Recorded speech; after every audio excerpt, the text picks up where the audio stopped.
filled with excitement, fun, and is beyond limits. But the question is, are you ready to jump? If it is a yes, then you have jumped into the world of ultimate entertainment. Welcome to YOLO 247, a place of fun, indulgence, and endless surprises.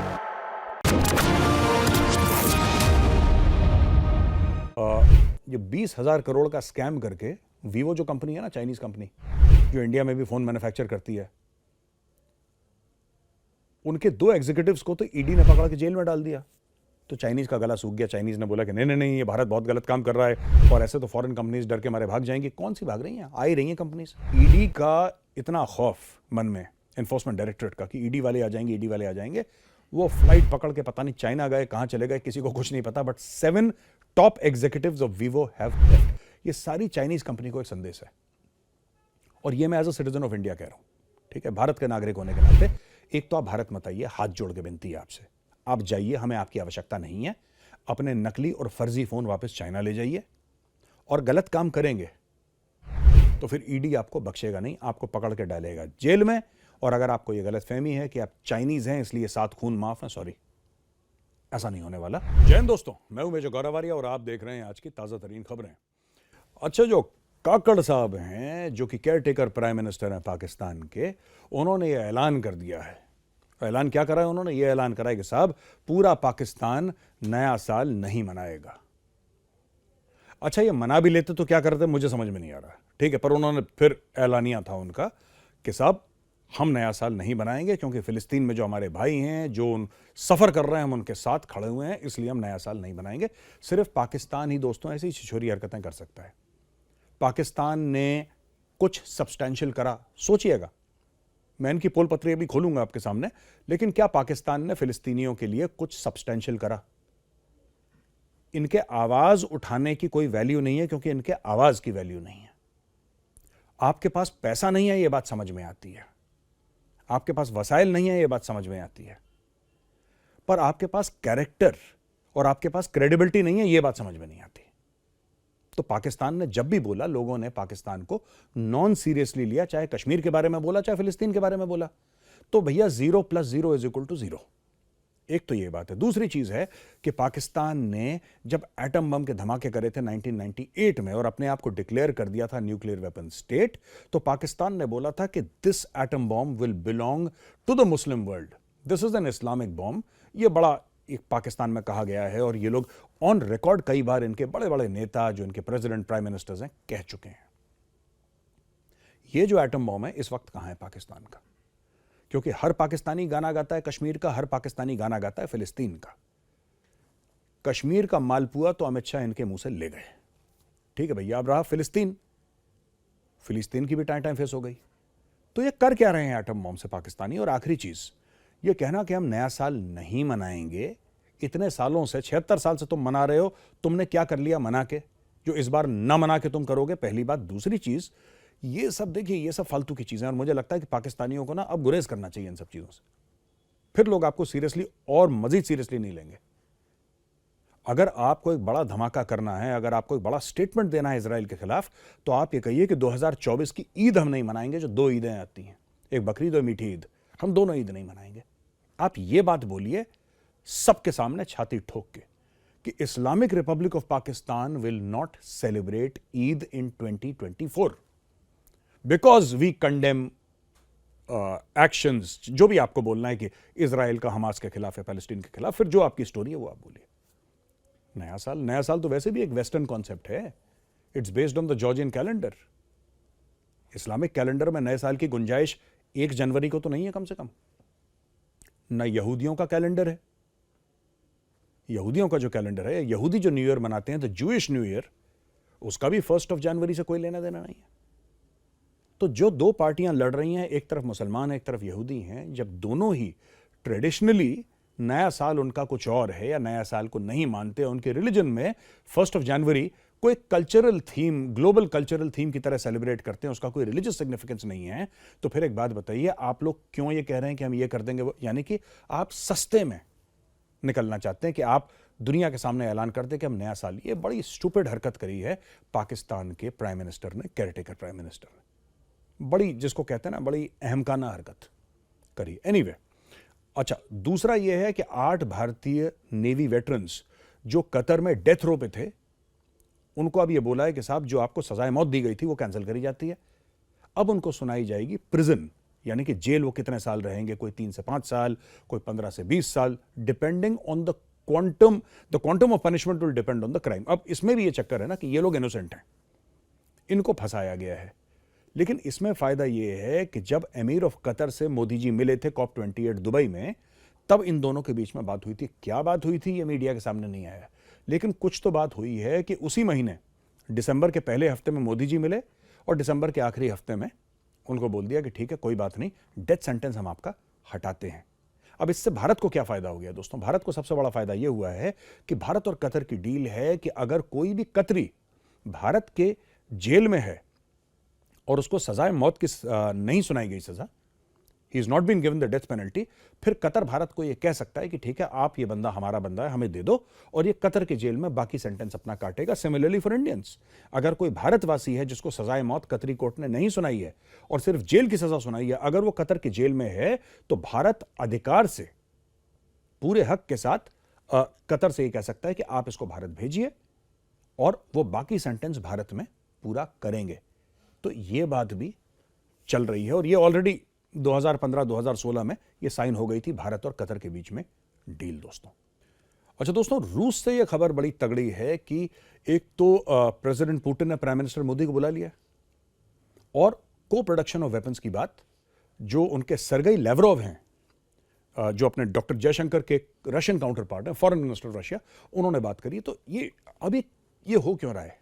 Bharat के जो external affairs minister हैं, विदेश मंत्री, वो 5 दिन के लिए रूस को, मैंने तो कभी सुना नहीं कि 5 दिन के लिए किसी देश में डॉक्टर जयशंकर गए हो। I have never heard. वो जाते हैं 1-2 दिन अपना काम करके वापस, फिर इधर फिर वापस। ये 5 दिन क्यों रहेगा वहां पे? देखिए, ऐसा है कि भारत भी ना वेस्ट को, खासतौर से अमेरिका को, एक मैसेज पास कर रहा है और 2-3 मैसेजेस पास कर रहा है भारत। सबसे बड़ा मैसेज ये पास कर रहा है अमेरिका को कि देखिए ऐसा है ना, आप अगर हमें ये पन्नू को मारने के चक्कर में और उसको अगर आप हमारे ऊपर प्रेशर डाल रहे हैं तो हमारे पास ऑप्शंस हैं। पहली चीज, आप थोड़ा पीछे हट के बात करिए। ये पहला मैसेज है। दूसरा मैसेज ये है कि भारत अमेरिका को ये बता रहा है कि आप ये मत सोचिएगा कि हमारे पास आपके अलावा और कोई सोर्स नहीं है। जब जो बाइडेन ने मना करा कि मैं 26 जनवरी पे नहीं आ सकता, जो भी उसका कारण रहा हो, फट से प्रेसिडेंट ऑफ फ्रांस को इन्वाइट करा, उसने हाँ बोला। President of France said yes, मैं आऊंगा। राफेल की डील साइन करी, नेवल वर्जन की, इन द सेंस की अभी उन्होंने पेपर दे दिया और राफेल की डील साइन हो जाएगी। 36 आ गए, 26 और आ जाएंगे। तो ये भारत की डिप्लोमेसी है। भारत बताने की कोशिश कर रहा है कि रूस के साथ हम खड़े हैं, हमने रूस को छोड़ा नहीं है। ऐसा नहीं है कि हम अमेरिका के साथ बैठ के हमने लंच करा है तो डिनर भी हम अमेरिका के साथ ही करेंगे। हो सकता है डिनर हम रूस के साथ करें। छोड़ के पाकिस्तान, भारत ने अपने दरवाजे सबके लिए खोल के रखे हैं। सिर्फ पाकिस्तान एक मुल्क है जिसके लिए सारे दरवाजे बंद हैं। अच्छा दोस्तों, आपको एक बात तो पता ही होगी कि व्लादिमीर पुतिन जो है, रशिया के राष्ट्रपति जो हैं, वो आराम से मिलते नहीं किसी से। बड़े बड़े लोग आते हैं और पुतिन वो मिलते नहीं हैं। और उन्होंने प्रोटोकॉल तोड़ के, देखिए वो हेड ऑफ स्टेट हैं और जाहिर सी बात है भारत के जो फॉरेन मिनिस्टर हैं, he is a foreign minister. तो फॉरेन मिनिस्टर की मीटिंग जो होती है दूसरे फॉरेन मिनिस्टर से होती है। रशिया ने और खास तौर से पुतिन ने सारे प्रोटोकॉल तोड़ दिए, सारे के सारे प्रोटोकॉल तोड़ दिए। उनसे मिले, उनके साथ चाय पी, कॉफी पी और उनके साथ डिस्कशन हुआ और बड़ी बड़ी बातें, बड़ी बड़ी डील्स जो हैं, अब वो कह रहे हैं कि अगले साल मोदी जी आए, रूस आए, हम उनका स्वागत करते हैं। उन्होंने ऑल द बेस्ट भी कहा इलेक्शन के लिए मोदी जी को। अब पाकिस्तान को सांप सूंघ गया, क्योंकि पाकिस्तान को यह सबसे बड़ी गलतफहमी यह है कि क्योंकि रूस चीन का दोस्त है, सो देयरफॉर वो पाकिस्तान का भी दोस्त है। और पाकिस्तानियों को यह समझाए कि भाई इंटरनेशनल डिप्लोमेसी ऐसे चलती नहीं है कि जो शर्मा जी का दोस्त है वर्मा जी का भी दोस्त, ऐसे होता नहीं है इंटरनेशनल डिप्लोमेसी में। आपको दोस्ती कमानी पड़ती है, खुद ब खुद कमानी पड़ती है, ये चल के आपके पास नहीं आती। और दोस्तों, सिर्फ डॉक्टर जयशंकर ही नहीं, हमारे एनएसए श्री अजीत डोवाल साहब भी जब रशिया गए थे सिक्योरिटी डायलॉग्स के लिए इस साल की शुरुआत में, तो व्लादिमीर पुतिन ने सारे प्रोटोकॉल तोड़े और वो डोवाल साहब से भी मिले थे। यह भारत की डिप्लोमेसी की सबसे बड़ी जीत है। और दोस्तों, मंदिर की बात चल रही है और प्राण प्रतिष्ठा की बात कर रहे हैं 22 जनवरी को अयोध्या में, और पूरी दुनिया में इसकी धूम है। और बिल्कुल धूम धड़ाका हो रखा है कि रामलला वनवास से वापस आ रहे हैं। लोग ऐसी ऐसी बातें कर रहे हैं, तो बड़ा जोश है। लेकिन 14 फरवरी को प्रधानमंत्री मोदी जाएंगे अबू धाबी, और अबू धाबी में BAPS उसका मंदिर प्रधानमंत्री इनॉग्रेट कर रहे हैं। और प्रधानमंत्री मोदी ने रिक्वेस्ट करा, जब गए थे बहुत साल पहले, बोला कि हमें जमीन दीजिए मंदिर के लिए। यूएई की सरकार उसने जमीन दी। एक मुस्लिम देश जो कि शरिया से चलता है, जो कि ये कहता है कि the Quran is our constitution, वो मानते हैं। उनका एक फॉर्मल कॉन्स्टिट्यूशन भी है, बट वो मानते हैं कि कुरान इज आवर कॉन्स्टिट्यूशन। ऐसा मुस्लिम देश, उसने मंदिर के लिए जगह दी। एक भव्य मंदिर बना है और 14 फरवरी को माननीय प्रधानमंत्री मोदी जी जाएंगे उद्घाटन करने के लिए अबू धाबी में मंदिर का। अब दोस्तों, ये सारी न्यूज ना इंटर रिलेटेड है, और आज मैंने जो भी बोला है, मैंने डिप्लोमेसी को लेके बोला है। अब आप बोलेंगे साहब मंदिर है, इसमें डिप्लोमेसी का क्या लेने देना है? देखिए, सबसे पहली खबर कौन सी थी हमारी? ये खबर थी, जो बड़ी खबर आज की थी, वो थी कि हमारे 8 भाई छूट गए। वो डिप्लोमेसी। रूस जाएंगे मोदी जी अगले साल, और अमेरिका का चेकमेट करा, जयशंकर साहब बहुत बड़ी डील लेकर आए। ये डिप्लोमेसी। अबू धाबी में मंदिर बन रहा है, ये भी डिप्लोमेसी है। कल्चरल डिप्लोमेसी, रिलीजियस डिप्लोमेसी, हर किस्म की डिप्लोमेसी दोस्तों। तो ये उभरते भारत की नई तस्वीर है, जहां पे दुनिया हमारा लोहा मानती है। और दोस्तों, एक आखिरी खबर मैं आपको सुनाता जाऊं कि ये 20,000 करोड़ का स्कैम करके वीवो जो कंपनी है ना, चाइनीज कंपनी जो इंडिया में भी फोन मैन्युफैक्चर करती है, उनके 2 एग्जीक्यूटिव्स को तो ईडी ने पकड़ के जेल में डाल दिया। तो चाइनीज का गला सूख गया। चाइनीज ने बोला कि नहीं नहीं नहीं, ये भारत बहुत गलत काम कर रहा है, और ऐसे तो फॉरेन कंपनीज डर के मारे भाग जाएंगी। कौन सी भाग रही हैं? आ ही रही हैं कंपनीज। जो भाई चोरी करेगा, he has to face the law. Foreigners के लिए कोई अलग लॉ नहीं है कि आप फॉरेनर कोई चोरी करे तो हम उसको बोलेंगे कि नहीं बहुत अच्छा काम करा आपने चोरी का, और हम आपको कोई तमगा देते हैं, कोई मेडल देते हैं। ऐसा तो नहीं है कोई स्कोप यहां पे।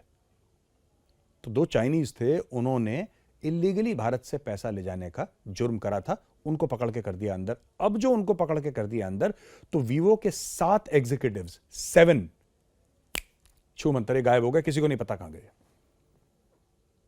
ये, गायब हो गए हैं। शायद ये इनको डर, अब देखिए उनके ऊपर तो स्कैनर था नहीं, पर कहीं ना कहीं वो बोलते हैं ना कि दिल में चोर। और ईडी का इतना खौफ मन में, एनफोर्समेंट डायरेक्टरेट का, कि ईडी वाले आ जाएंगे। वो फ्लाइट पकड़ के पता नहीं चाइना गए, कहां चले गए, किसी को कुछ नहीं पता। But 7 top executives of Vivo have left. ये सारी चाइनीज कंपनी को एक संदेश है, और ये मैं as a citizen of India कह रहा हूं, ठीक है, भारत के नागरिक होने के नाते। एक तो आप भारत मत आइए, हाथ जोड़ के विनती है आपसे, आप जाइए, हमें आपकी आवश्यकता नहीं है। अपने नकली और फर्जी फोन वापस चाइना ले जाइए, और गलत काम करेंगे तो फिर ईडी आपको बख्शेगा नहीं, आपको पकड़ के डालेगा जेल में। और अगर आपको यह गलतफहमी है कि आप चाइनीज हैं इसलिए 7 खून माफ है, सॉरी, ऐसा नहीं होने वाला। भारत इसको कभी टॉलरेट नहीं करेगा। Best is this that you go back. तो दोस्तों, आज का वीडियो यहीं पे होता है खत्म। अगर आपको वीडियो पसंद आया तो उस वीडियो को लाइक करिए, और कमेंट्स में लिखिए आपको इस वीडियो के बारे में क्या पसंद आया।